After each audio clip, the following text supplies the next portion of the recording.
ಮಾತು ಹೇಳಿದ್ದಾರೆ. ಅಂದ್ರೆ ಅಧಿಕಾರ ಹಂಚಿಕೆ ಬದಲಾವಣೆ ವಿಚಾರಕ್ಕೆ ಶಾಸಕರ ಬಲ ಇಂಪಾರ್ಟೆಂಟ್ ಅಲ್ಲ, ಹೈಕಮಾಂಡ್ ಏನ್ ನಿರ್ಣಯ ತೆಗೆದುಕೊಳ್ತೋ ಅದೇ ಇಂಪಾರ್ಟೆಂಟ್ ಅಂತ. ನೋಡಿ, ನಮ್ಮಲ್ಲಿ ಒಂದು ಕನ್ವೆನ್ಷನ್ ಇದೆ.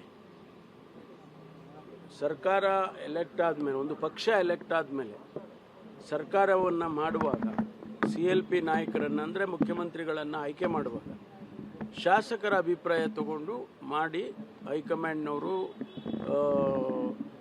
ಪ್ರಧಾನ ಕಾರ್ಯದರ್ಶಿಗಳನ್ನು ಅಥವಾ ಅಬ್ಸರ್ವರ್ಸ್ ಅಂತ ಕಳಿಸ್ತಾರೆ.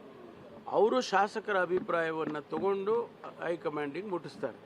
ಇಂಥವ್ರ ಪರವಾಗಿ ಇಷ್ಟು ಜನ ಹೇಳಿದ್ದಾರೆ, ಇಂಥವ್ರ ಪರವಾಗಿ ಇಷ್ಟು ಜನ ಹೇಳಿದ್ದಾರೆ ಅಂತೇಳಿ ಯಾರಿಗೆ ಮೆಜಾರಿಟಿ ಬಂದಿರುತ್ತೆ ಅವರ ಹೆಸರನ್ನು ಪ್ರಕಟಣೆ ಮಾಡಿ ಮುಖ್ಯಮಂತ್ರಿಗಳನ್ನು ಮಾಡ್ತಾರೆ. ಮಾನ್ಯ ಸಿದ್ದರಾಮಯ್ಯನವ್ರನ್ನ ಮಾಡಿದ್ದು ಮೊದಲನೇ ಬಾರಿ ಅದೇ ರೀತಿ, ಎರಡನೇ ಬಾರಿ ಮಾಡಿದ್ದು ಅದೇ ರೀತಿ, ಹಿಂದೆ SM ಕೃಷ್ಣ ಅವರನ್ನು ಮಾಡುವಾಗಲ ಎಲ್ಲ ಅದೇ ರೀತಿ ನಮ್ಮ ಪದ್ಧತಿ, ನಮ್ಮ ಪಕ್ಷದಲ್ಲಿ ಒಂದು ಪದ್ಧತಿ ಇದೆ.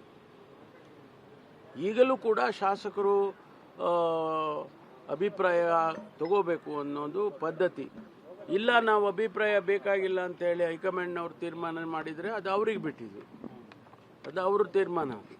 ಅದಕ್ಕೆ ಹೈಕಮಾಂಡ್ ಅಂತ ಹೇಳೋದು ಅವ್ರಿಗೆ. ಹೈಕಮಾಂಡ್ನವ್ರ ತೀರ್ಮಾನಕ್ಕೆ ಎಲ್ಲರೂ ಗೌರವ ಕೊಡ್ತಾರೆ. ಸರ್, ಆಮೇಲೆ ನೀವು ಮೊನ್ನೆ ಜಿಲ್ಲೆ ಒಂದರಲ್ಲಿ ಸರ್ ನಾನು ಯಾಕೆ CM ಆಗಬಾರ್ದು ಅಂತ ನೀವು ಒಂದು ಮಾತಾಡಿ, ಏನೋ ಕ್ಯಾಶುವಲ್ ಆಗಿ ಹೇಳಿದ್ದೀನಪ್ಪ. ಅದೇನು ಎಲ್ಲರೂ ಆಗ್ಬೋದು, ಎಲ್ಲರೂ ಆಗ್ಬೋದು. ಎಷ್ಟು ಜನ ಆಕಾಂಕ್ಷಿಗಳಿದ್ದಾರೆ ರೀ? ಭಾಳ ಜನ ಆಕಾಂಕ್ಷಿಗಳಿದ್ದಾರೆ. ಅದು ಹೈಕಮಾಂಡ್ ಯಾರಿಗೆ ತೀರ್ಮಾನ ಮಾಡುತ್ತೋ ಅವರಿಗೆ ನಾವೆಲ್ಲ ಜೈ ಅಂತೀವಿ ಅಷ್ಟೇ. ಈಗ ಜನ ಆಕಾಂಕ್ಷಿಗಳಿದ್ರು ಸಿದ್ದರಾಮಯ್ಯ ಇಲ್ಲ DK ಶಿವಕುಮಾರ್, ಸಿದ್ದರಾಮಯ್ಯ ಚರ್ಚೆನೇ ಇದೆಯಲ್ಲ ಸರ್? ಅಲ್ಲ, ಅವ್ರು ಫ್ರಂಟ್ ರನ್ನರ್ಸ್. ನೀವು ಸರ್? ನಾವು ಬೇರೆಯವರೆಲ್ಲ ಸೆಕೆಂಡ್ ಲೆವೆಲ್ಲು, ಥರ್ಡ್ ಲೆವೆಲ್ಲು, ಹಾಗೆ.